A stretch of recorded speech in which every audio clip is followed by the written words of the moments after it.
Hey, so I wanted to make a quick video highlighting something that I thought was pretty interesting. So before I go for my run, I want to make this quick. I have this Miller Falls, the Miller Falls number 14C. I could go through and actually look up what these actually mean, but this is the Miller Falls cast jack plane. They have a numbered system for similar to the Stanley line.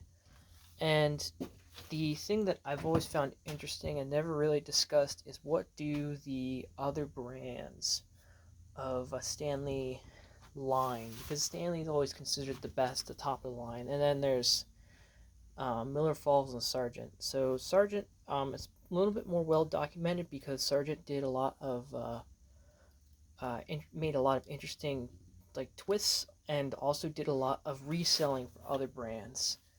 And if I could actually, this lever cap is very tight. Unless it's not seated properly. No, it's seated properly. It's very tight. So I bought this for $35 at the flea market. I mean, for a flea market, it's kind of a decent price. But oh, did I? Anyways, I thought I'd go through the differences in quality for an old Stanley. You can be. Here we go. Sorry, I had a hard time with that lever cap. Oh, I'll probably have to adjust that. So, if I can grab my Bailey, my Stanley Bailey. Coincidentally, these are both corrugated.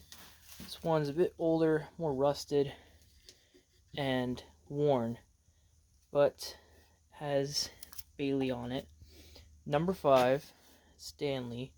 Not a full restoration, but there's some casting differences that I believe Miller Falls did their own castings. Like Miller Falls was a pretty big drill bit brace, and they did a lot of castings for lots of machines. And they also did a lot, like a copy line of the Stanley hand planes. So, a couple key differences.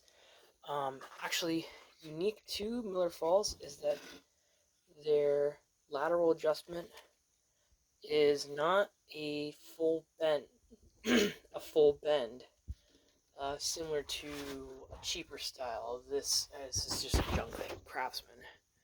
Similar to this, where it's just bent, and it's very cheap to do this. And Stanley had their own style of lateral adjustment mechanism. So, pretty nice. If you look at these side by side, if I were to take the Miller Falls lever cap off, actually, let me show you the lever caps. Big difference between these two. The beefiness. This is more of a thick right here, and it's really thin. This is more of a taper. The logo is pretty nice. The only thing that catches my eye for these tools is the logo. But the cap irons are a bit different. I don't know any real full detail on these. I have read the Miller Falls catalog, and they don't really go into detail about these things because they don't contain that kind of info. But yeah, like the Stanley lever caps are a bit different. And I've said the casting is different. There's a lip right here, and this does not have a lip. It's more of a. It feels like if you were to use this for a shooting board, that would work. You'd be able to grip it with your thumb and sort of push it along. There was a little. I had to lap this very recently. I guess one thing I've noticed is that the mouth is pretty wide open. It's not a tight mouth. Although I could adjust that. This type does have the later lateral, the frog adjustment screw. This Stanley, I think, actually does have that. So these later types with the corrugated, they did have that Stanley adjustment.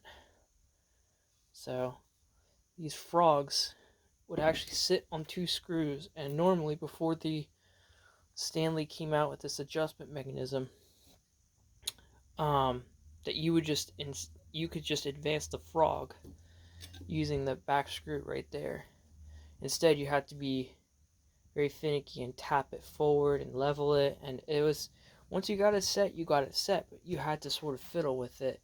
And then Stanley came out with this, where instead of having to fiddle with how close you wanted it, you could just press that screw. And actually, if I have my screwdriver right here, if I can reach it with just one hand, I can show you. Here, forgive me for a sec. It's not moving forward. Must be adjusted all the way. Oh, well, I guess it's a little bit of a difference between these two. Although, maybe it's not as tight, but still.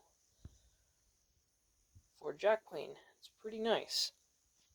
So I guess I've never really seen a lot of videos kind of discussing or reviewing these other planes, because everyone just kind of knows how the Stanley works. Everyone knows how that functions.